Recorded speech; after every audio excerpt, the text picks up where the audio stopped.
On July 13th, 1966, this creepy-looking monster, Richard Speck, committed one of the most notorious crimes in American history when he brutally took the lives of 8 young nursing students in Chicago. This massacre was the culmination of a long criminal career spanning multiple states. There had been opportunities to stop the escalating violence, but each time his charges were either reduced, he was released early, or both.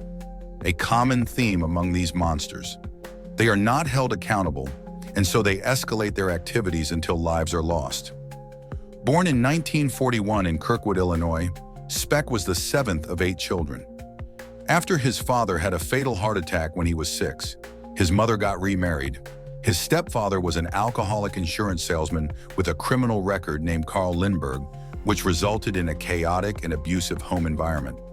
This was a major shift from the life he had with his religious mom and dad. It's not clear why Richard's mother married her second husband, seeing as she had held his father to a high standard and had a hard stance against alcohol and tobacco use. The family relocated to a home in rural Texas, but they would live there only a year before they began bouncing from place to place. Speck's academic performance was poor due to the troubles at home, and he began drinking at just 12 years old, making things even worse. He started by stealing liquor from his stepdad out of spite, but soon developed a habit. Richard was already struggling when his brother lost his life in a car accident in 1952, which compounded everything. From here, things went downhill fast, leading him to drop out of school at 16. By this time, he had cultivated a greaser persona, slicking back his hair, carrying a switchblade, drinking daily, and committing petty crimes with a group of other troubled kids who introduced him to harder substances. Speck's criminal record began early. At 13, he was arrested for the first time on trespassing charges, but this was just the first of many. Along with his life of crime, Speck would also develop a very binary attitude towards women. Either they were saints or the worst sort of garbage in his eyes, and this attitude certainly fueled his later acts of evil. Despite this, he would get married in 1961 after getting a young woman pregnant. The couple had a daughter, but Speck was absent from his child's birth and most of her life, preferring to taunt his wife with extramarital affairs over actually participating in his young family. After countless arrests, Speck was finally sentenced to some real time in 1963 after he was convicted of forgery and sent to state prison, though he was released early after serving just over a year. Around this time, Richard started bragging that someday he would be a notorious criminal that the papers wrote about. This was also when his crimes began to get violent, and he was soon back in jail for an aggravated assault on January 9, 1965. Speck attacked a young woman in a parking lot with a massive knife, but fled when she began screaming. Luckily, police were in the area, and he was arrested almost immediately. Shockingly, his charges were reduced from attempted homicide and rape after he claimed to have no recollection of the events due to alcohol. Speck spent just 5 months in prison for this offense due to a clerical error making the horror that was to come possible. Over the following months leading up to the massacre, Richard's wife filed for divorce, and he would rack up arrest after arrest. After a warrant was issued in March of 1966, he took a bus to Illinois to avoid being taken into custody for a grocery store robbery. Even while he was trying to hide out, Speck did not stop committing crimes.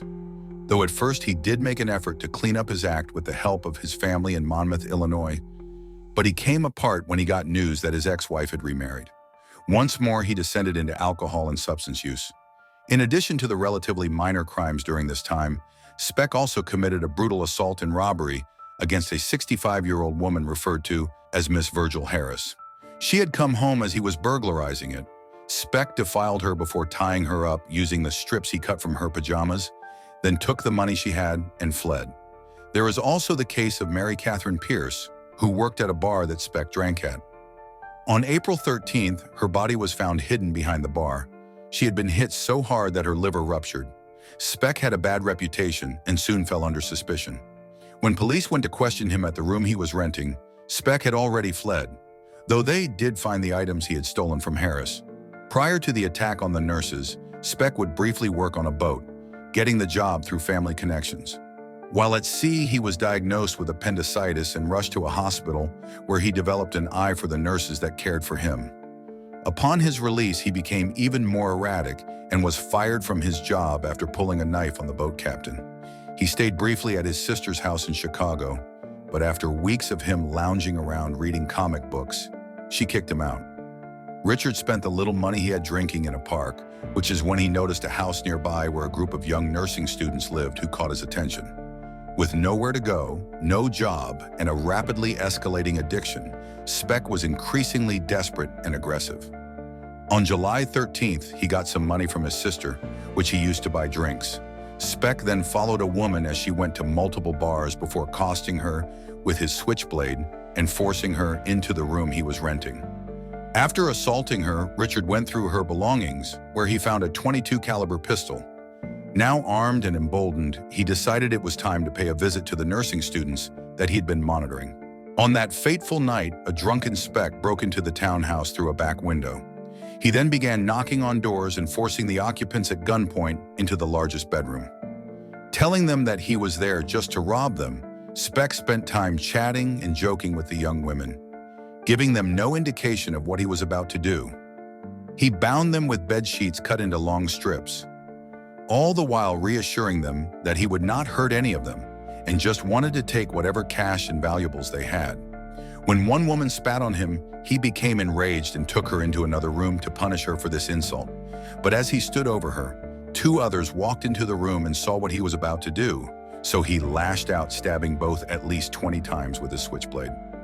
Now past the point of no return, Speck spent the next 4 hours leading the other captives one by one into another room and taking their lives either by stabbing or strangling.